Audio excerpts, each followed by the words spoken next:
네, 안녕하세요. NFT 읽어주는 남자입니다. 오늘은 블록체인과 암호화폐에 적용되는 재수의 딜레마에 대해 알아보고 저의 생각을 더해서 여러분과 이야기를 나눠보고자 합니다. 먼저 게임 이론은 1944년 수학자인 폰 노이만과 경제학자인 모르겐 슈테른이 공저한 게임 이론과 경제행동에 의해 처음 등장했습니다. 이후 1994년 노벨 경제학상을 수상한 존 내시의 내시 균형에 의해 발전했으며 경제학, 정치학, 생물학, 컴퓨터과학, 사회학 등 다양한 분야에서 활용되며 현실 세계의 의사결정과 상호작용을 이해하고 설명하는 데 중요한 도구로 사용되고 있습니다. 요약하자면 게임 이론은 경쟁 상대의 반응을 고려해 자신의 최적 행위를 결정해야 하는 상황에서 의사결정 행태를 연구하는 경제학 및 수학 이론입니다. 블록체인과 암호화폐의 메커니즘 또한 모두가 신뢰할 수 없는 경제 시스템, 그리고 분산화로 설계되어 있어 게임 이론 모델을 고려하여 암호학, 블록체인 프로토콜 경제학이 연구되어 왔습니다. 특히 죄수의 딜레마는 게임 이론에서 나오는 대표적 개념으로 상호 협력이 유리한 상황에서도 개인적 이익을 최대화하려는 행동이 결국 모든 참여자에게 불리한 결과를 가져오는 상황을 나타냅니다. 이 게임의 성격은 다음과 같습니다. 두 명의 은행 강도 용의자 A와 B가 경리실에서 각각 검사로부터 자백을 회유받습니다. 한 명이 자백하고 다른 한 명이 묵비권을 행사하면 자백한 용의자는 석방되고 다른 한 명은 10년형을 받게 됩니다. 두 명이 모두 자백하면 모두 5년형을 받고 두 명이 모두 묵비권을 행사하면 나란히 1년형을 받습니다. 만약 검사의 회유를 받는 상황에서 여러분이라면 어떤 선택을 하실 것 같나요?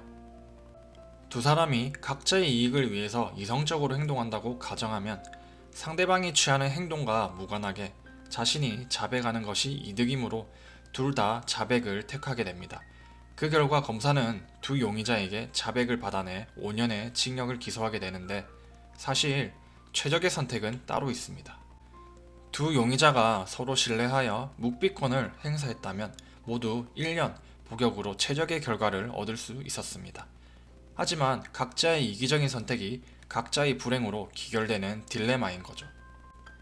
그렇다면 블록체인과 죄수의 딜레마에는 어떤 연관성이 있을까요?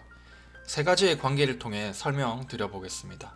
첫 번째, 분산된 결정 시스템. 블록체인은 중앙 집중식이 아닌 분산된 시스템으로 모든 참여자가 네트워크에 참여하고 정보를 공유합니다. 이는 죄수의 딜레마에서 중요한 역할을 합니다. 각 참여자가 중앙 관리자가 아닌 자율적으로 선택을 함으로써 개인적인 이익을 추구할 수 있습니다. 두 번째, 무결성과 신뢰. 블록체인은 데이터의 무결성을 보장하고 신뢰를 제공합니다. 이는 죄수의 딜레마에서 신뢰와 상호 협력의 중요성을 강조하며 블록체인의 투명성과 규칙을 준수하는 것이 보상을 얻는 데 중요하다는 관점과 연결될 수 있습니다. 세 번째, 스마트 컨트랙트와 자율성. 블록체인은 스마트 컨트랙트를 통해 자동화된 계약을 실행할 수 있습니다.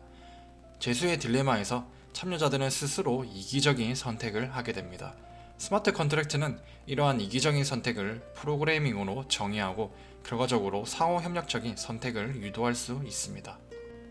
다시 말해 블록체인의 분산된 특성과 투명하고 안전한 데이터 저장 방식은 죄수의 딜레마를 해결하여 자율적인 선택과 상호 협력을 장려하고 이를 통해 개인적 이익을 추구하면서도 전체적으로 더 나은 결과를 이끌어낼 수 있다는 말입니다.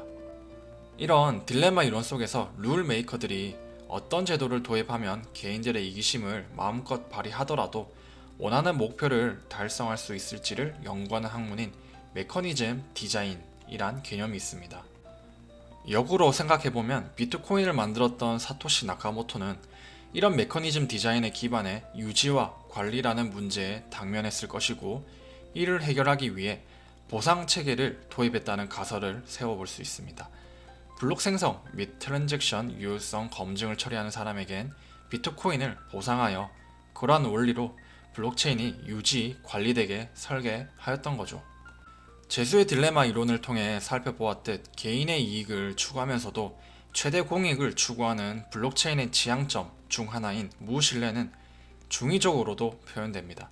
스마트 컨트랙트를 기반으로 미래에 절대적으로 실행되는 계약은 블록체인에 기록되는 무결성을 보장하기 때문에 의심과 신뢰가 필요 없습니다.